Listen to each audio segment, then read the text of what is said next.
Hello' everyone, সকলোকে মোৰ ব্লগলৈ পুনৰবাৰ স্বাগতম জনাইছোঁ। আজিৰ এই ভিডিঅ'ৰ যোগেদি মই HS ফাৰ্ষ্ট ইয়াৰৰ যিসকল ছাত্ৰ ছাত্ৰীয়ে IT বিষয় বাছি লৈছা, তোমালোকৰ কাৰণে তোমালোকৰ মেইন কিতাপখনৰ কোৰ্স কণ্টেণ্ট বা সিলেবাছ সম্পৰ্কে আলোচনা কৰিম। নিশ্চয় তোমালোকে জানা যে আমাৰ IT সাবজেক্টটো হৈছে এটা ভোকেশনেল সাবজেক্ট, এটা সেক্টৰ। IT সেক্টৰত তোমালোকৰ পৰম্পৰাগত যিখিনি শিক্ষাদান আছে তাৰ লগতো আমাৰ প্ৰফেশনেল লাইফত লগত জড়িত কিছু শিক্ষা দিয়া হয়। গতিকে ইয়াত তোমালোকৰ কিতাপখন এতিয়ালৈকে যেহেতু লকডাউন চলি আছে, মেইন টেক্সট বুকখন প্ৰিন্টেড হৈ আহি পোৱা নাই, তথাপিও ইয়াৰ সফট কপি বা সফট ভাৰ্চনটো আমাৰ হাতত আহি পাইছে। গতিকে মই এই কিতাপ দুখন, তোমালোকৰ ইয়াত দুখন কিতাপ আছে, কিতাপ সম্পৰ্কে আজি মই আলোচনা কৰিম বা কোৰ্স কণ্টেণ্ট সম্পৰ্কে এই ভিডিঅ'ৰ যোগেদি তোমালোকক চমু আভাস দিব যত্ন কৰিম। তোমালোকৰ IT বা হেল্থ কেয়াৰ বা অন্য যিকোনো সেক্টৰ ষ্টুডেণ্টৰ কাৰণে এখন কিতাপ হৈছে কম্পালসাৰী বা কমন, সেইখন হৈছে এমপ্লয়বিলিটি স্কিলছ। এমপ্লয়বিলিটি স্কিলছ এই কিতাপখন তোমালোক যিকোনো সেক্টৰৰ কাৰণে, ভোকেশনেল যিকোনো সেক্টৰ, তাৰ মানে IT হ'ব পাৰে, হেল্থ কেয়াৰ হ'ব পাৰে বা বিউটিচিয়ান বা অন্যান্য প্ৰফেশনেল যিমানকেইটা সেক্টৰ আছে, গোটেইকেইটা সেক্টৰৰ কাৰণে এই কিতাপখন কিন্তু কমন। তাৰমানে এই কিতাপখন প্ৰধানত এমপ্লয়বিলিটি স্কিলৰ ওপৰত নিৰ্ভৰ কৰে। কাৰণ এজন ছাত্ৰ বা এজন ছাত্ৰীয়ে যেতিয়া এটা কোৰ্স কমপ্লিট কৰিব, তেওঁ নিশ্চয় কিছুমান সেই পাৰ্টিকুলাৰ জ্ঞান আহৰণ কৰিব, তেওঁ এক্সপাৰ্ট লেভেলত এই কথাখিনি শিকিব পাৰিব। কিন্তু তেওঁ যেতিয়া এটা কোম্পানী বা এখন ইনষ্টিটিউশ্যনত যেতিয়া তেওঁ এমপ্লয়ী হিচাপে যোগদান কৰিব, তেতিয়া তাত কেনেকৈ নিজকে খাপ খুৱাই চলিব পাৰিব বা কেনেধৰণে কি এনভাইৰনমেণ্টত কেনেধৰণে কি ৰেছপন্স কৰিব লাগে বা নিজৰ প্ৰফেশনেল কোৱালিটিৰ লগত অন্য কি স্কিল থাকিব লাগে, সেইখিনি ইয়াত শিকোৱা হ'ব। গতিকে প্ৰথমে মই ডাইৰেক্ট ইয়াত 10 নম্বৰ পেজত তোমালোকৰ কোৰ্স কণ্টেণ্ট আছে, এই কিতাপখনৰ কণ্টেণ্টত গুচি গৈছোঁ। কণ্টেণ্টত যদি আমি চাওঁ, প্ৰথমে আছে ইয়াত চোৱা, প্ৰথমে ইয়াত আছে কি, প্ৰথম চেপ্টাৰটোৱে হৈছে ইউনিট 1, তাত আছে কমিউনিকেশ্যন স্কিলছ। কমিউনিকেশ্যন হৈছে অতি দৰকাৰী এটা স্কিলছ, মানে আমাৰ তথ্য বা ইনফৰমেশ্যন এজনে আনজনৰ লগত শ্বেয়াৰ কৰা বা কথা পাতোঁতে আমি কেনেধৰণে এজনৰ মনৰ ভাৱ বা কথাখিনি আমি আনজনক বুজাব ধুনীয়াকৈ, সেইখিনি ইয়াত শিকোৱা হ'ব। ইয়াত এই চেপ্টাৰ ইউনিটটোত আছে প্ৰথম ছেশ্যন, যিটো হৈছে ইন্ট্ৰডাকশ্যন টু কমিউনিকেশ্যন। কমিউনিকেশ্যনটো কি হয়, কমিউনিকেশ্যন কেনেদৰে কৰিব লাগে সেইখিনি। ইয়াৰ পিছত আহি গ'ল verbal communication, non verbal communication. ইয়াত ভাৰ্বেল আৰু নন ভাৰ্বেল দুটা নতুন শব্দ তোমালোকে নিশ্চয় আগত কিছুমানে জানা। ভাৰ্বেল কমিউনিকেশ্যন হৈছে যিকেইটা কমিউনিকেশ্যন আমি মুখেৰে কথা পাতি কমিউনিকেট কৰোঁ, যিখিনি কথা মুখেৰে কথা পাতি গম পাওঁ, এজনে আনজনৰ লগত শ্বেয়াৰ কৰোঁ, সেইখিনি হৈছে ভাৰ্বেল কমিউনিকেশ্যন। আৰু নন ভাৰ্বেল হৈছে আমাৰ বডি লেংগুৱেজ।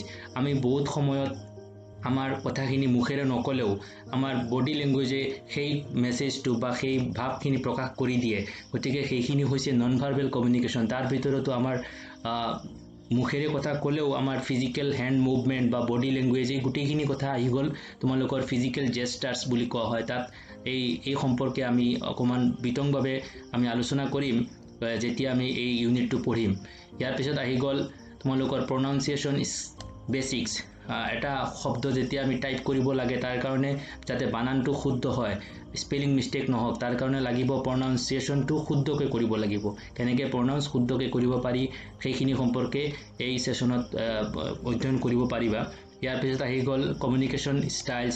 কি ধৰণৰ ষ্টাইলছ আছে, যাতে কি ৱে আছে, ধৰণ আছে, যিকেইটাৰ সহায়ত আমি কমিউনিকেশ্যন কৰিব পাৰোঁ।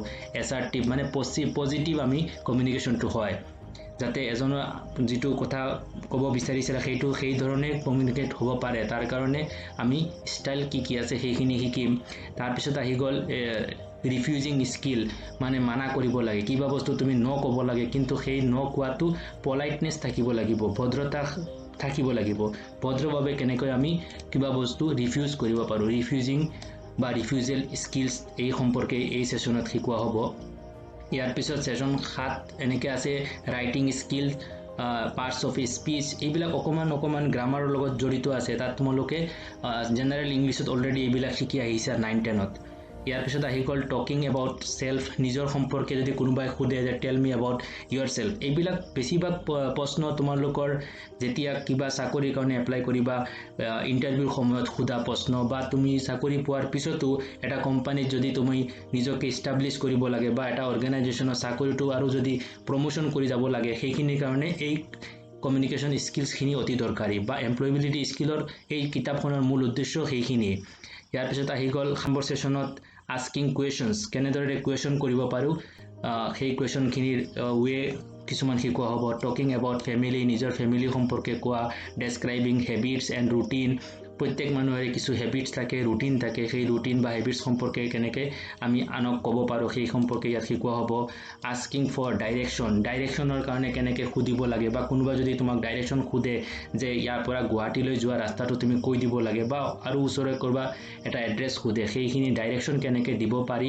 বা আমি ডাইৰেকশ্যনৰ কাৰণে বেলেগক কেনেকৈ প্ৰশ্ন সুধিব পাৰোঁ সেইখিনি সম্পৰ্কে শিকোৱা হ'ব ইয়াৰ পিছত 2 নম্বৰ ইউনিটত আহি গ'ল সেলফ মেনেজমেণ্ট স্কিল এতিয়া আহি গ'ল সেলফ মেনেজমেণ্ট শব্দটো হৈছে পৰিচালনা কৰা নিজক কেনেকৈ কণ্ট্ৰল কৰি ৰাখিব পাৰা ইয়াত চোৱা নিজৰ ষ্ট্ৰেংথ আৰু উইকনেছৰ কথা কোৱা হৈছে ইয়াত ষ্ট্ৰেংথ কি নিজৰ শক্তি উইকনেছ মানে নিজৰ দুৰ্বলতা প্ৰত্যেক মানুহৰে কিছু উইকনেছ থাকে আৰু কিছু ষ্ট্ৰেংথ থাকে সেই উইকনেছ আৰু দুৰ্বলতাসমূহ নিজে পৰ্যালোচনা কৰা কেনেকৈ কৰিব লাগে সেই সম্পৰ্কে এই সেশ্যনত শিকোৱা হ'ব ইয়াৰ পিছত আহি গ'ল গ্ৰুমিং মানে হৈছে নিজৰ কাপোৰ কানি নিজৰ ড্ৰেছিং ষ্টাইল বা পাৰ্চনেলিটিৰ ওপৰত কেনেদৰে প্ৰভাৱ পৰে গ্ৰুমিঙে সেই কথা ইয়াত শিকোৱা হ'ব ইয়াৰ পিছত আহি গ'ল পাৰ্চনেল হাইজিন মানে হৈছে চাফ চিকুণ কৰি থকা নিজৰ কাৰণেও ভাল আৰু নিজৰ পৰিৱেশৰ কাৰণেও ভাল তাতে নিজে হাইজিনিটি মেইনটেইন কৰি থাকিলে নিজক আনৰ আগত লাজ নাপাবা কেতিয়াবা গতিকে হাইজিনিটি মেইনটেইন কেনেকৈ কৰিব লাগে বা হাইজিন কেনেকৈ কি কৰিব পাৰি আমি সেইখিনি ইয়াত অকণমান আলোচনা আছে ইয়াৰ পিছত সেশ্যন 4টা আহি গ'ল টিম ৱৰ্ক এটা অৰ্গেনাইজেশ্যনত বা যিকোনো জেগা চাকৰি কৰিলে তাত এটা টিমৰ মাজত কামবিলাক কৰা হয় প্ৰত্যেকজন এজনে আনজনৰ লগত ৰিলেটেড থাকে প্ৰত্যেকটো কাম এজনে আনজনৰ লগত ৰিলেশ্যন মেইনটেইন কৰিহে কৰিব লাগে কেনেদৰে টিম ৱৰ্ক আমি কৰিব পাৰোঁ সেই সম্পৰ্কে ইয়াত আহিব নেটৱৰ্কিং স্কিল সেই টিম ৱৰ্কৰ আণ্ডাৰতে পৰি গ'ল যাতে তুমি নিজৰ জুনিয়ৰৰ লগত কেনেকৈ একেটা নেটৱৰ্কৰ ভিতৰত কেনেকৈ কাম কৰিব পাৰা সেইখিনি সম্পৰ্কে শিকোৱা হ'ব ইয়াৰ পিছত আহি গ'ল সেলফ মটিভেশ্যন কেনেদৰে নিজকে পজিটিভ থিংকিঙত ৰাখিব লাগে মোটিভেট কৰি ৰাখিব লাগে যাতে আমি কামটো বা কিবা এটা আমাক যদি প্ৰজেক্ট দিয়া হয় সেই প্ৰজেক্টটো আমি কৰিবৰ কাৰণে আমি পজিটিভনেছ থাকিব লাগিব তাৰ কাৰণে প্ৰথমে নিজকে মোটিভেট কৰি ল'ব লাগিব যে হয় মই এই কামটো কৰিব পাৰিম বা মই এইটো কাম কৰিবৰ কাৰণে এইখিনি ষ্টেপ কৰিব লাগিব ইয়াৰ পিছত আহি গ'ল গ'ল ছেটিং এই সেলফ মোটিভেশ্যন আৰু গ'ল ছেটিং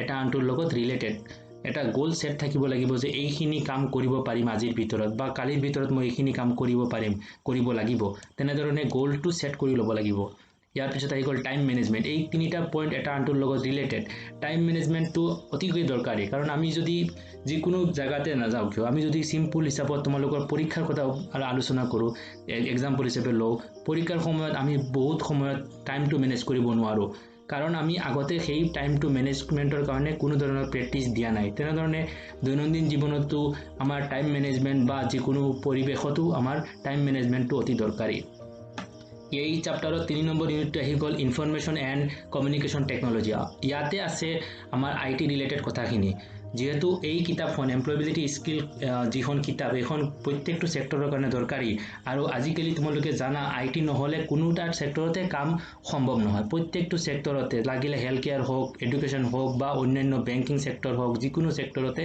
আমাৰ IT বা ICT ব্যৱহাৰ হৈ আছে গতিকে এই সেক্টৰটোৰ তোমালোকৰ কাৰণে আৰু অকমান লাভ হ'ল তোমালোকে ITৰ বিষয় পঢ়িবা কিন্তু বেলেগ সেক্টৰৰ মানুহেও এই IT এই ইউনিটৰ সহায়ত IT সম্পৰ্কে ধাৰণাটো ল'ব তোমালোকেও ইয়াত আকৌ ভালকৈ পঢ়িব পাৰিবা ইয়াত আহি গ'ল introduction to ICT information technology কি হয় সেই সম্পৰ্কে ইন্ট্ৰডাকশ্যনখিনি আছে ইয়াৰ পিছত আহি গ'ল basic interface of Libre office writer এইটো এটা নতুন তোমালোকৰ কাৰণে অকমান নতুন লাগি আছে কাৰণ প্ৰথমে আমি MS ওয়াৰ্ডত কামখিনি শিকিছিলোঁ বা মোৰ ইতিমধ্যে বনোৱা ভিডিঅ'ৰ কেইটাতো আছে MS ওয়াৰ্ড মাইক্ৰ'ছফ্ট অফিচৰে ওয়াৰ্ড যিটো এপ্লিকেশ্যন তাতে আমি শিকিছিলোঁ কেনেদৰে আমি এপ্লিকেশ্যন বা অন্যান্য কথাখিনি লিখিব পাৰোঁ যেহেতু MS ওয়াৰ্ডটো এটা মানে পেইড ভাৰ্চন হয়, তাৰমানে সেই ছফ্টৱেৰটো আমি ফ্ৰীলি য'তৰ পৰা ডাউনলোড দি ইউজ কৰিব নোৱাৰোঁ, তাৰ কাৰণে আমি ৰেজিষ্টাৰ কৰিব লাগিব।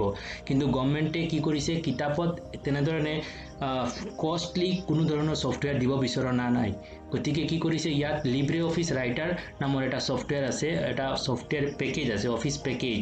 সেই পেকেজটো অপেন চ'ৰ্চ হয়। অপেন চ'ৰ্চ মানে হৈছে তাত কোনো ধৰণৰ ৰেজিষ্ট্ৰেশ্যন নালাগে বা পইচা খৰচ কৰিব নালাগে, নেটৰ পৰা ডাউনলোড দি ইউজ কৰিব পাৰোঁ। গতিকে আমাৰ এই কিতাপত এতিয়াৰ পৰা যিমান কেইটা 9ৰ কিতাপতো এতিয়া নতুন কোৰ্চত তেনেদৰে লিব্ৰে অফিচ ৰাইটাৰে ব্যৱহাৰ কৰিছে। গতিকে একেই কথা, অকণমান ইণ্টাৰফেচটো চেঞ্জ হৈছে।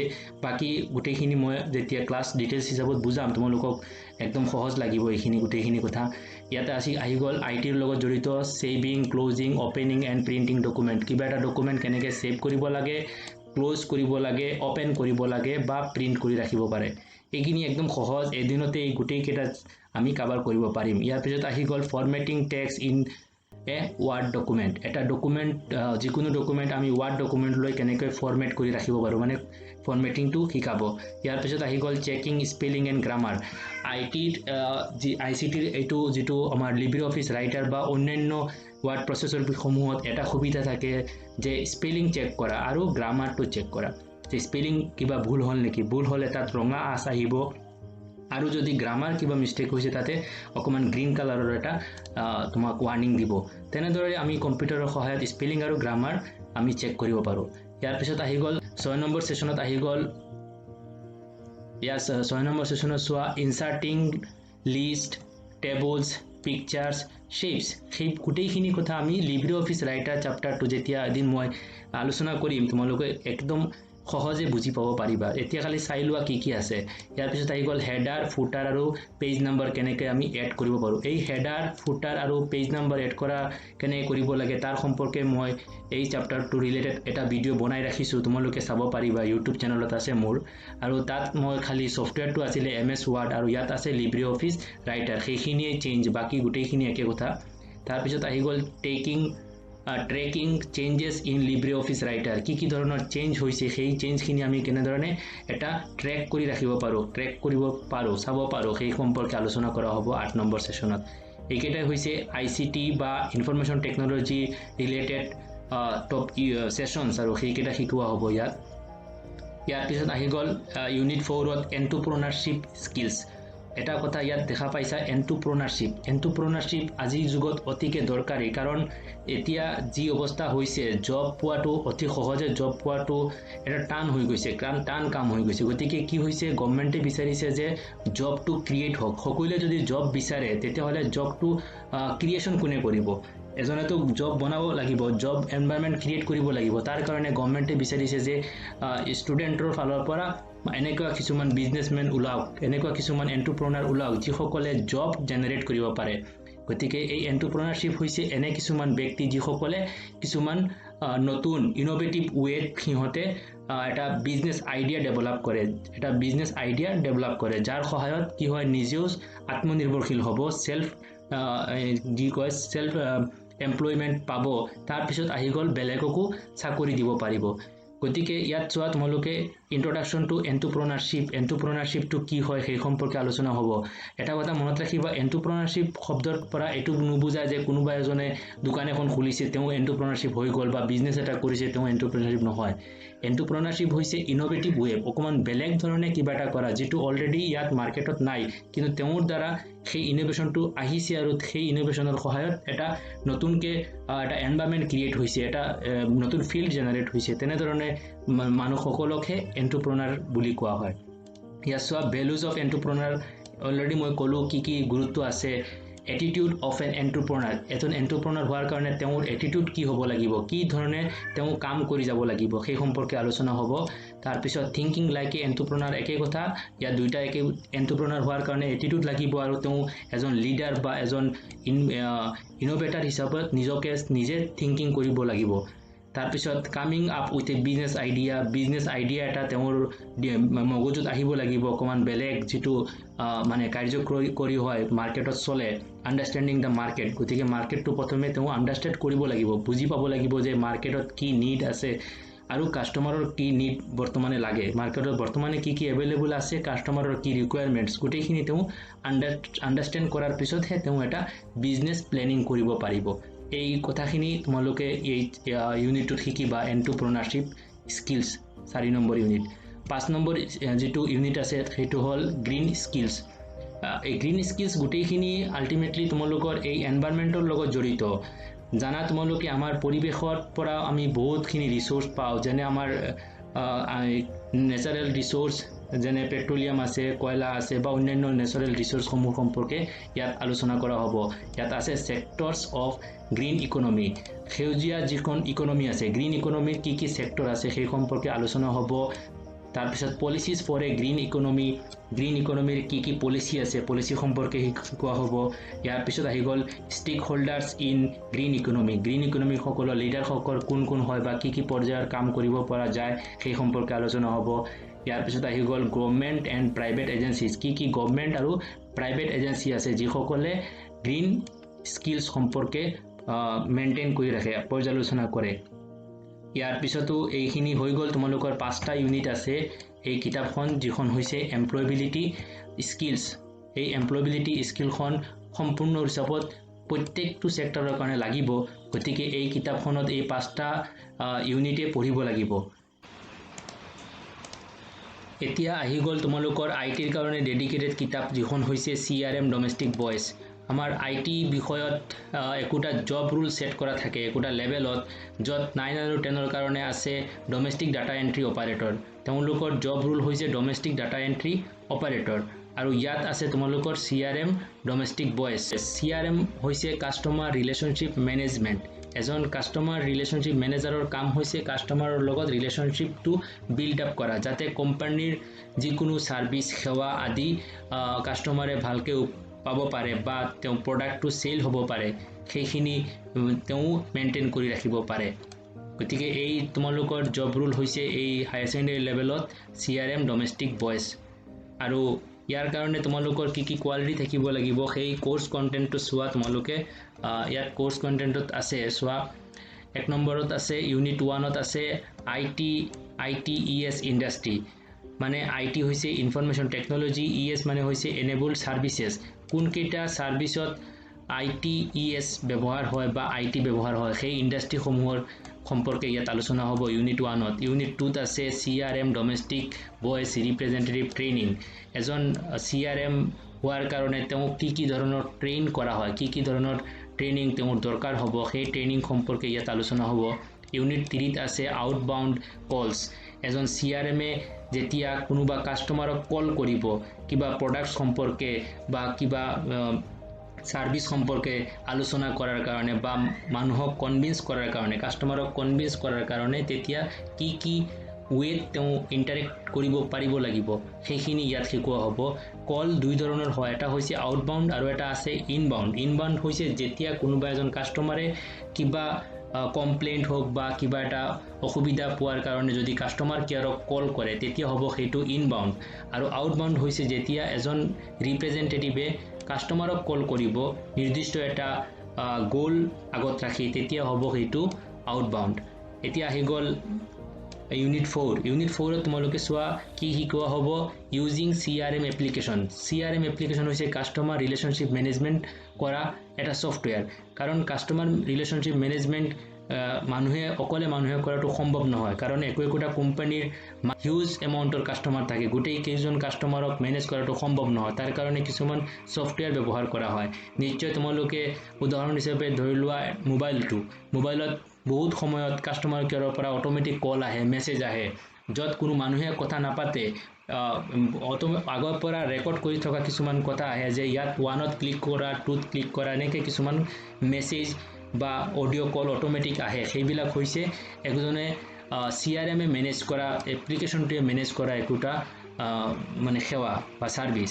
ইয়াৰ পিছত আহি গ'ল ইউনিট 5। ইউনিট 5ত চোৱা তোমালোকে ৱৰ্ক মেনেজমেণ্ট। এটা এনভাইৰনমেণ্টত যেতিয়া কাম কৰা হয় বা কোনোবা এটা প্ৰজেক্টত কাম কৰা হয়, তেতিয়া সেই প্ৰজেক্টৰ কামটো একোটা নিৰ্দিষ্ট ৱেত সমাধান কৰিব লাগিব। সেইখিনি কোৱালিটি কি আছে বা কেনেধৰণে সেইখিনি কৰিব পাৰি সেই সম্পৰ্কে এই ইউনিটত শিকোৱা হ'ব। ইউনিট 6ত আছে ওয়াৰ্ক প্লেস সেফটি এণ্ড হেজাৰ্ডছ যিকোনো কোম্পানীতে বা অৰ্গেনাইজেশ্যনতে কাম কৰা প্ৰথমে নিজৰ সেফটি কেনেকৈ মেইনটেইন কৰি চলিব পাৰা সেই সম্পৰ্কে আলোচনা কৰা হ'ব কাৰণ নিজৰ ক্ষতিৰ লগতে কোম্পানীৰ যাতে কোনো ধৰণৰ ক্ষতি নহয় সেই সম্পৰ্কে নিজক ৰেডি কৰি থাকিব লাগিব গতিকে সেই ইউনিট 6ত তোমালোকক সেই সেফটি আৰু হেজাৰ্ডছ সম্পৰ্কে অকমান ধাৰণা দিয়া হ'ব এই চ্যাপ্টাৰত এইখন কিতাপত তোমালোকৰ এইকেইটা ইউনিট আছে 6টা ইউনিট আছে আৰু খুব বেছি তোমালোকে যদি ভালকে লক্ষ্য কৰা খুব বেছি ইয়াত প্ৰেক্টিকেল নাই এটাই প্ৰেক্টিকেল আছে যে আমি CRM যেটো কাস্টমাৰ ৰিলেশনশিপ মেনেজমেন্ট যেটো এপ্লিকেশন সেই এপ্লিকেশনটো কেনেকৈ ইউজ কৰিব লাগে সেই সম্পৰ্কে এটা প্ৰেক্টিকেল আছে গতিকে তোমালোকে জানা যে IT বিষয়ত 70 মাৰ্কছৰ প্ৰেক্টিকেল আৰু 30 মাৰ্কছৰ থিওৰি গতিকে তোমালোকে এইখন কিতাপৰ পৰা হাৰ্ডলি এটা বা দুটা প্ৰেক্টিকেলৰ ধাৰণা ইয়াত তোমালোকে পাইছা কিন্তু তোমালোকৰ আৰু এখন কিতাপ যিখন মই অকমান আগতে মই আলোচনা কৰিছো এমপ্লয়েবিলিটি স্কিলত সেইখনতো তোমালোকৰ ICT সম্পৰ্কে এটা টপিক আছে তোমালোকে চোৱা ভালকে ইয়াত মই আকৌ দেখাইছো ইউনিট ইউনিট 3 আছে information and communication technology skills তাত কিছুমান জেনাৰেল কম্পিউটিং নলেজ ইয়াত দিয়া হৈছে যেনেকৈ লিব্ৰে অফিচ ৰাইটাৰৰ ব্যৱহাৰ তাৰ পৰাও প্ৰেক্টিকেল আহি যাব পাৰে গতিকে তোমালোকক মই এটা কথা ক'ব বিচাৰিছো যেহেতু ক্লাছ 9ত এতিয়া নতুন কোৰ্সত লিব্ৰে অফিচ ৰাইটাৰ ওপৰত মানে যেটো জব ৰুল সিহঁতৰ ডমেষ্টিক ডাটা এন্ট্ৰি অপাৰেটৰ আৰু তাত সফটৱেৰ লিব্ৰে অফিচ দিয়া হৈছে গতিকে তোমালোকে লিব্ৰে অফিচৰ ওপৰত যেতিয়া মই ক্লাছ কৰো বা ভিডিও বনাও তোমালোকে গুটেইখিনি মনোযোগেৰে চাবা আৰু অতি সহজে তোমালোকে এই গুটেইখিনি টপিক লাগিলে এমপ্লয়েবিলিটি স্কিলৰে হোক বা আমাৰ CRM ডমেষ্টিক ভয়েছৰে হোক গুটেইকেইটা টপিকৰ ওপৰতো মই ডেডিকেটেড ক্লাছ কৰিম আশা কৰো তোমালোকে অতি সহজে এই গুটেইকেইটা টপিক ভালকে বুজিব পাৰিবা আৰু এইখিনি হৈছে আমাৰ IT বিষয়ৰ মেইন কিতাপ যিখন হৈছে CRM ডমেষ্টিক ভয়েছ আৰু common for all employability skill এই দুইটা কিতাপৰে কোৰ্স কন্টেন্ট কিতাপ যেতিয়া আমাৰ হাতত আহি পাব তোমালোকৰ ওচৰতো দিয়া হ'ব প্ৰিন্টেড কপিখন যেতিয়া আহি পাব দিয়া হ'ব গতিকে মই ইয়াতে আজিৰ ভিডিওটো সামৰিছো আশা কৰো তোমালোকে বুজিব পাৰিছা যদি কিবা ডাউট আছে মোৰ লগত যোগাযোগ কৰিব পাৰিবা ধন্যবাদ